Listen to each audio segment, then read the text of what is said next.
Toyota's RAV4 compact SUV soft roader has been around so long it's easy to forget quite how far it's come. The fourth generation models are bigger, better finished and far more efficient, without forgetting that cars in this class need to look good and drive well too. Reacquainting yourself with it might throw up a few surprises. Think of a small, sporty and relatively affordable soft-roading SUV and you're probably thinking of this one, Toyota's RAV4. Since this company's recreational activity vehicle was first launched in 1994, it's redefined its market sector, gaining over 4.5 million sales worldwide and spawning a whole host of imitators. These days, some of them aren't even proper SUVs, soft or otherwise, with Qashqai-like crossover models an increasingly popular choice amongst families prioritising style over substance. It's all required the RAV4 to evolve in the fourth generation version we're going to look at here, a smarter, plusher, bigger and better to drive model that first hit the UK market in early 2013. Back in the 90s, the very first RAV4 was a kind of hot hatch SUV with 3 doors and a size no bigger than a modern Super Mini. A far cry from the mature, grown-up, but dare I say slightly bland, family 5-door the car had become by the time of the third generation model's launch in 2006. Toyota couldn't turn the clock right back with this Mark IV model, but it was determined to inject this fourth generation design with a little more styling and driving sharpness, the things, after all, that people most liked about the original. With these things sorted, so the reasoning went, this car would be as appealing to Qashqai-like crossover folk as it would be to those considering more traditional soft-roading compact 4x4 rivals like Honda's CR-V or Land Rover's Freelander. So, does it all stack up? And will it all be enough to bring the RAV4 back to its previous position, front and centre in its market? Let's find out. Take a seat behind the wheel and to be honest, it doesn't feel like you're in any kind of SUV, positioned as you are 30mm lower than you would have been in the previous generation version of the RAV4. Now that might be disappointing if you're after this kind of car's classic upright driving position, but it'll prove a welcome change for those seeking something a little more driver orientated. An approach which, after all, every modern Toyota is now supposed to follow, according to the company's chief executive, who now apparently refuses to sign off anything that isn't fun to drive. With any kind of SUV, that's never an easy objective to meet. But with rivals, notably Ford and Mazda, showing just how much is possible, Toyota's development team did their best. So, whichever variant you choose, 122 brake horsepower 2-litre D4D diesel 2-wheel drive, 148 brake horsepower 2.2-litre D4D diesel 4-wheel drive, and an auto-only 149 brake horsepower 2-litre petrol 4-wheel drive, whichever of those, you'll get a car with a more rigid body, retuned suspension and revised electric power steering. Now all this claims to improve handling response and help you maximise the willing performance on offer that across the various models sees 62 miles an hour achievable from rest in about 10 seconds on the way to a top speed of between 111 and 118 miles an hour. Does it all work? Well, it depends upon the variant that you're driving. With the 2-wheel drive diesel model, to be frank, the differences over the previous generation version aren't huge. Opt for all-wheel drive though, and things are a bit different. Why? Well, it all comes down to the fact that on all-wheel drive models like this 2.2-litre diesel, the 4-wheel drive system can now be integrally used in enhancing a more dynamic driving experience. In essence, it potentially can make this car eager and fun again, in a way that it once was. And that's a big change. Let me explain. Like most so-called 4x4 cars of this kind, all-wheel drive versions of this Toyota actually run nearly all of their lives with 100% of the power going to the front wheels. Only when there's loss of traction does any kind of drive head rearwards, or in a particularly sticky situation the driver can force 50% of the drive to go rearwards by pressing a dash-mounted lock button.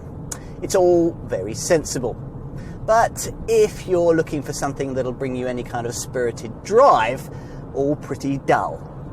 Which is why this rather hidden away sport button is so important, offering as it does a third driving option as part of the integrated dynamic drive system, one that really ought to transform the way this car feels. Select Sport, and from the moment you push this RAV into a bend and turn the steering wheel, at least 10% of the drive is pushed rearwards, even on a completely dry and grippy surface. Push harder into the corner to the point where understeer would normally start to develop, that feeling of the car wanting to go straight on as you try and turn, and up to 50% of the drive will be pushed rearwards, taking pressure off the front wheels and pushing you on round the corner as if guided by some unseen hand. At the same time, steering and throttle response will be sharper, as will the gear shift change points if you've specified auto transmission.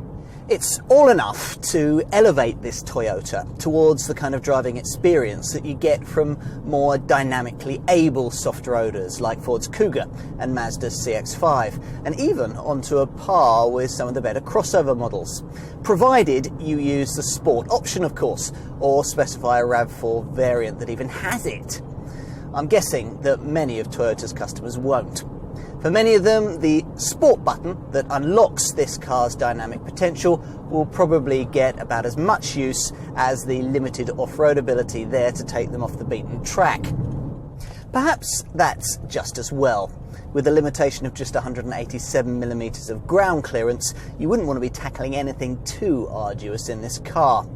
Get yourself somewhere you really need to use the lock button that equalises torque 50-50 between front and rear axles to ease you up towards safety at speeds of up to 25 miles an hour, and it's probably somewhere that you shouldn't have ventured in the first place.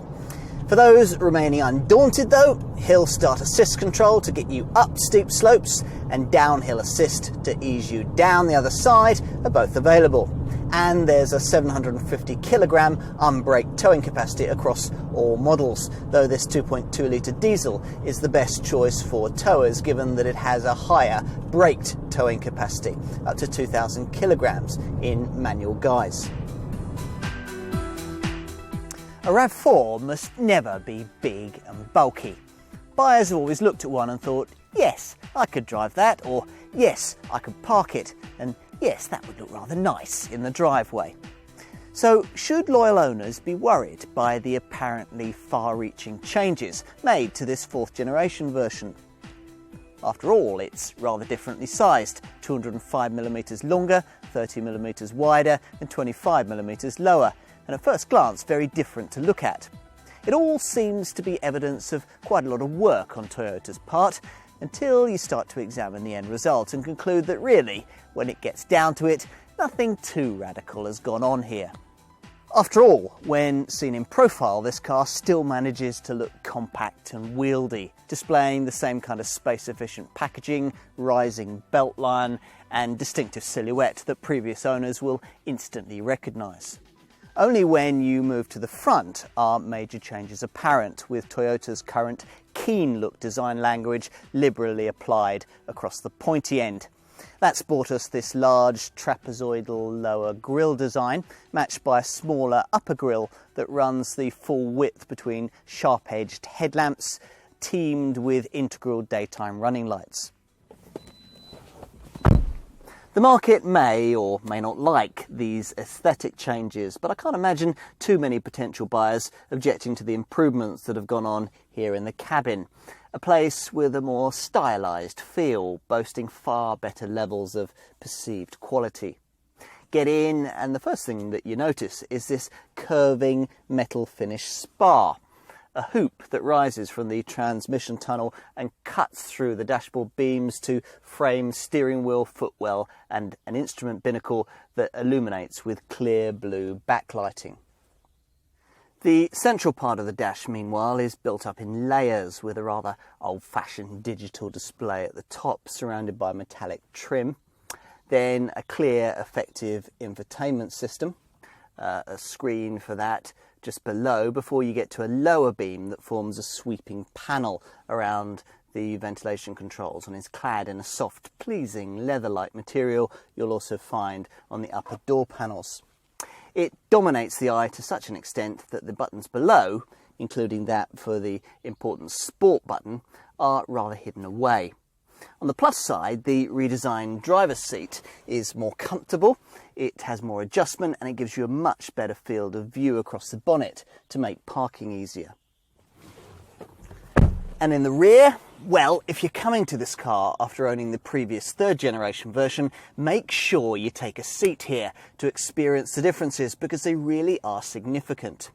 An extra 100mm has been added to the wheelbase of this Mark IV model, and pretty much all of it has been used to benefit backseat occupants, who now get an extra 40mm of knee room and class-leading standards of space from seats that can be independently reclined each side of this 60/40 split folding divide. As a result, you can really stretch out in the back of this car in a way that simply isn't possible in many rivals. This alone will sell this model to many family buyers. And boot space? Well, before we get to that, it's worth pointing out that there's been a big change to the way you access it. Gone at last is this side-hinged fridge door style tailgate arrangement of past RAV4s, to be replaced by this top hinged tailgate that'll be less distinctive but far more user friendly in tight supermarket car parks. It's power operated in top models like this one. Once it's open, a bigger 547 litre low bay beckons, with a further 100 litres beneath the floor if, rather unwisely, you opt to do without a spare wheel. There's also a shallow load compartment just ahead, and innovations like this net, this optional net for smaller items. Use Toyota's Easy Flat system to fold forward the seat backs. They now fold almost flat, and you'll free up 1,167 litres of space, or 1,746 litres should you feel able to load to the roof. You certainly get a wider choice these days. When this car was first introduced back in the early 90s, there was one petrol unit and a single 3-door body style. Now there are 2 levels of diesel power, plus a token petrol unit and 3 different transmissions. Which leaves the question of cost. While in theory RAV4 pricing occupies the £23,000 to £30,000 bracket, virtually all models retail from around £25,000 upwards. There's a £2,200 premium to go from the 2-litre two-wheel drive D4D diesel to the pokier 2.2 litre all-wheel drive D4D diesel that I have here. And with this 2.2, there's an £1,100 option of a 6-speed automatic transmission. Or, if you'd like to look at automatic transmission with petrol power, you'll need a budget of around £26,000 for the minority interest 2-litre CVT Valvematic automatic model. So, how does that stack up in the soft roading sector? Pretty competitively is the answer. Let's take the entry-level 2-wheel drive 2-litre diesel version, priced very similarly to base 2-wheel drive diesel variants of cars like the Land Rover Freelander, the Volkswagen Tiguan, the Mazda CX-5 and the Ford Kuga. Honda's CR-V is in this ballpark too, though the lowest powered 2-wheel drive diesel has a smaller 1.6 litre engine. As for the RAV4 2-litre CVT Auto petrol model, it's pitched directly between its 2 most obvious direct rivals, priced about £1,500 above a comparable Honda CR-V 2-litre I VTEC S Auto, and about £1,500 below a Subaru Forester 2-litre I XE Lineartronic. Most potential RAV4 buyers, though, will probably be more interested in the 2.2 litre D4D all-wheel drive variant that I've been trying here, which requires a budget starting from around the £27,000 point. Obvious rivals, directly comparable all-wheel drive Tiguans, Kugas, Freelanders, CX-5s and CR-Vs will save you a couple of thousand, but none has a power setup that's quite as sophisticated as the integrated dynamic drive system on this Toyota. The British importers hope that this and traditionally strong residuals will keep buyers faithful. If you're to buy into their thinking, then you're going to want a strong level of equipment to be included as standard.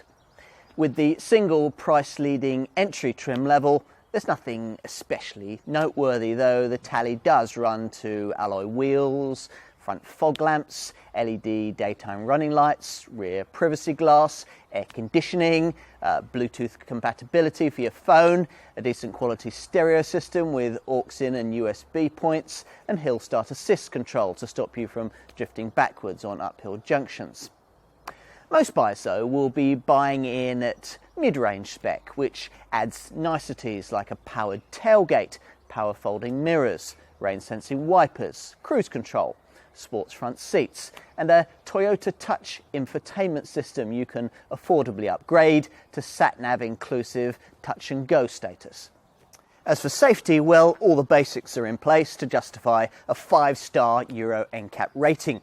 In other words, twin front, side and curtain airbags, plus a driver's knee bag, anti-whiplash front seats, Isofix child seat fastenings, and all the usual electronic assistance for braking, traction and stability control.